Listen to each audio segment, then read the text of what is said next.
Good day everyone, I'm Resi Domingo. Ngayon, ang pag-uusapan natin ay tungkol sa the names of God, ang mga pangalan ng tunay na Diyos. Maraming katanungan tungkol sa Diyos, kung ano yung pangalan ng Diyos, kung bakit maraming pangalan ng Diyos. Nakakalito daw kasi kung anong pangalan ang itatawag mo sa Kanya.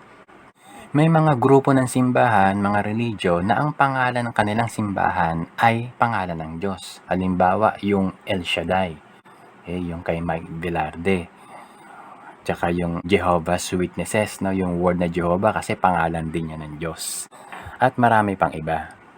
Mapapansin mo dito sa picture na ito, mga words ito no? Yung nasa gitna, I am. Mga pangalan to ng Diyos. Pero hindi natin pag-aaralan lahat ito. Kung imamagnify mo ito, ang dami nito. Kung kaya medyo mahaba-haba yung ating topic na magkakaroon tayo ng maraming parts o maraming kabanata dito sa The Names of God. Yung unang slide na nilagay ko, ito yung scripture na nakasulat sa scroll nung panahon ng Old Testament. Siyempre, ang batayan natin dito, ang salita ng Diyos, ang Biblia. Yung tamang source ng information para malaman natin ang pangalan ng tunay na Diyos. Ito naman yung picture na dito yung salitang God, nakalagay ito, Yahweh, Elohim, mapansin mo, Father, di ba? Tapos Adonai, na itong mga word na ito ay Hebrew word. Na kasi ang Bible ay nasusulat sa Hebrew, yung Old Testament, at saka yung New Testament sa Greek. So may mga Hebrew word and Greek words na ay papaliwanag ko patungkol sa pangalan ng Diyos. Mapansin nyo dun sa upper left side na itong picture na ito, yung word na Yahweh. Tapos yung katumbas niya, yung Hebrew word. Na actually sa Hebrew ay wala siyang vowels, no? Hindi mo siya mapopronounce. Ang nakalagay doon, YHWH. So, nag-iingat yung mga Hebrew, yung mga Hudyo, o yung mga priests doon yung mga Levites doon sa Old Testament, na kapag bibigkasin nila itong Yahweh ito, baka magkamali sila, kung kaya ingat na ingat sila na bihira nilang bigkasin itong YHWH na ito. So, may hindrances, may balakid para sabihin o banggitin yung language mismo para mabanggit natin yung pangalan ng Diyos. Subalit sa Bible, sabi dun sa Genesis chapter 11 verse 7, Go to, let us go down and there confound their language. Okay? Na ang Panginoong Diyos, sabi rito, and there confound their language. Ito yung panahon ng Tower of Babel. Diba?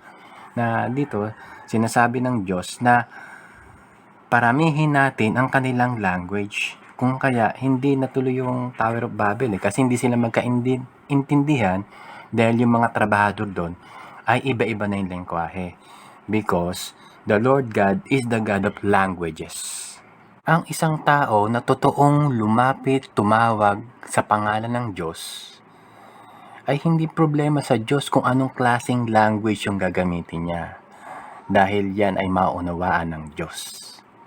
Sabi sa Acts chapter 2, verse 4, And they were all filled with the Holy Ghost and began to speak with other tongues as the Spirit gave them utterance. Ang Panginoong Diyos, yung Holy Spirit, siya yung nakikipag-communicate sa mga tao, direkta sa puso ng tao. Sabi sa Romans chapter 8 verse 26 to 27, Likewise the Spirit also helpeth our infirmities, for we know not what we should pray for as we ought, but the Spirit itself maketh intercession for us with groanings which cannot be uttered. And he that searcheth the hearts knoweth what is the mind of the Spirit, because he maketh intercession for the saints according to the will of God. Hindi problema ng Diyos kung nais niyang makipag-usap o kung gusto niyang makipag-communicate sa isang tao, hindi hindrance yung ibang language. Kahit na yung language na walang salita o language ng bulag, pipi at bingi, still ay makakausap niya at ipaparating niya at ipapakilala niya ang kanyang sarili doon sa taong yon. Dahil ang Diyos ay direktang nakikipag-usap doon sa puso ng tao. Basahin natin yung Book of John chapter 17 verse 3, "And this is life eternal, that they might know thee, the only true God, and Jesus Christ whom thou hast sent." Itong versikulong ito, sinasabi rito, knowing the true God brings salvation. Knowing the true God is knowing Jesus Christ. Ang versikulong ito ay ginagamit ng mga JW sa kanilang pag-share ng Bible. At dito i-introduce nila kung ano ba yung pangalan ng Diyos at sasabihin nila si Jehovah, ang tunay na pangalan ng Diyos. Na maetsepwera na yung pangalan dito ng Panginoon Jesucristo kasi nabanggit dito ang Panginoon Jesucristo eh.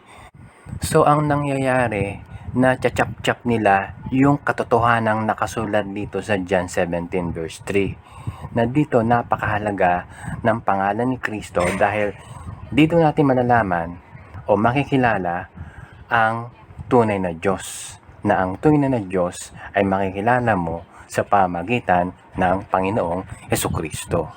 Sabi sa John chapter 14 verse 6, ito alam na alam niyo itong versikulong ito, sabi rito, Jesus said unto him, I am the way, the truth, and the life. No man cometh unto the Father but by me. Ito ay tumutukoy sa kaligtasan, sa pagkakilala natin sa tunay na Diyos.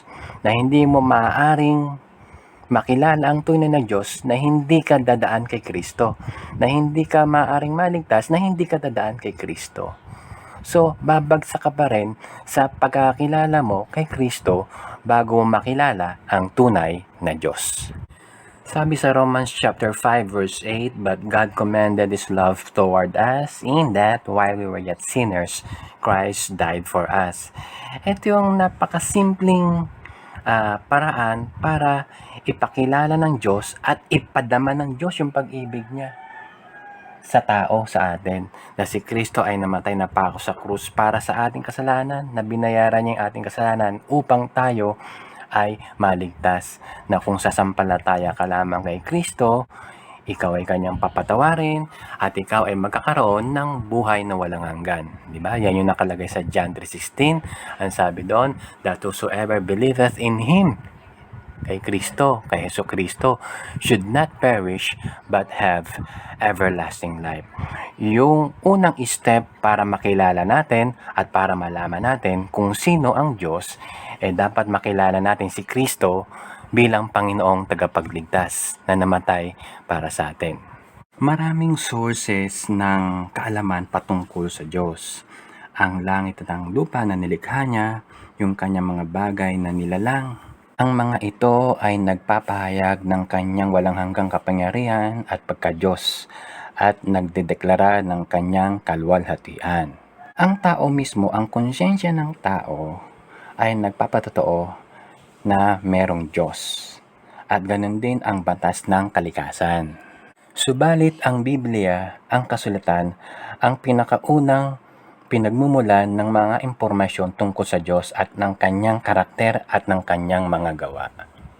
Ang mga pangalan at mga titulo na nasa Diyos na nasa Biblia ay nagpapakita ng patungkol sa kanyang karakter at ng kanyang gobyerno.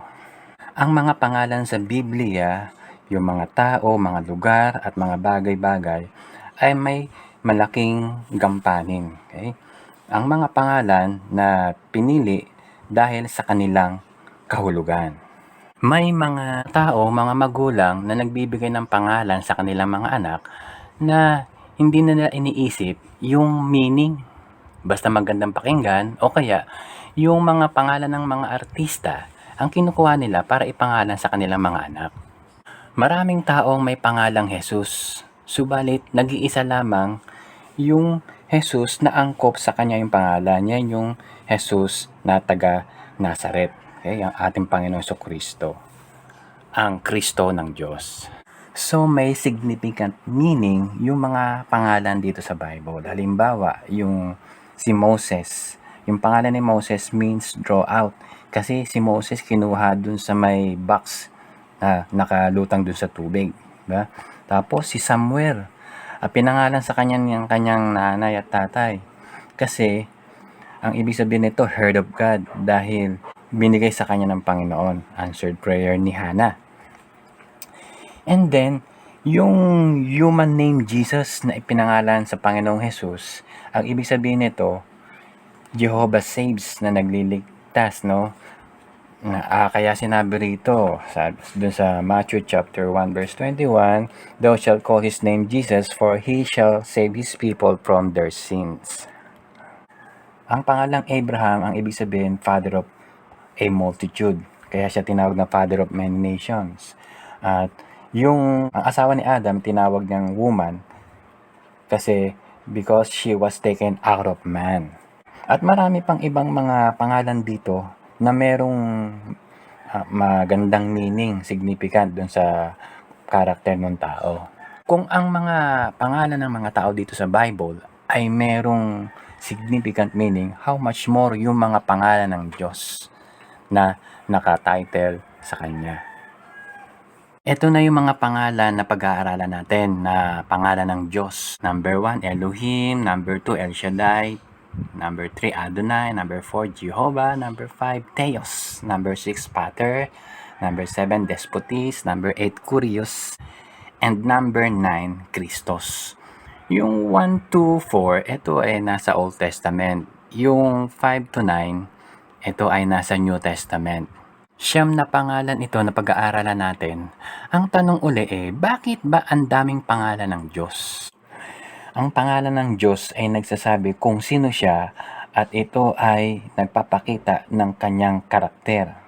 Subalit, ang tagapaglalang na Diyos ay napakadakila at hindi magkakasya sa isang pangalan o dalawang pangalan lamang ang kanyang kadakilaan.